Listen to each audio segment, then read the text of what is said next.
নমস্কার। আজকে একটা মারাত্মক খবরটা হলো শিলিগুড়ি থেকে 56 জন মেয়েকে পাচার করছিল। তারা সব বক্সারের মেয়ে, শিলিগুড়ির জলপাইগুড়ির দিকের মেয়ে তারা। তো তাদেরকে হোটেল ম্যানেজমেন্টের ট্রেনিং 3 মাসের করিয়ে হোটেলে চাকরি দেওয়ার নাম করে সবকে নিয়ে যাচ্ছিলো। পরে বললো না, মোবাইল কোম্পানিতে দেওয়া হবে।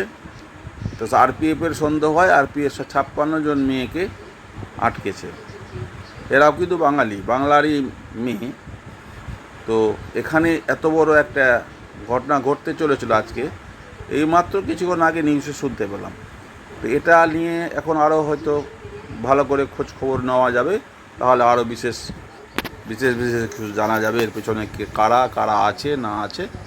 তো যতদূর আমি এখন জানতে পারলাম তো আপনাদেরকে জানালাম।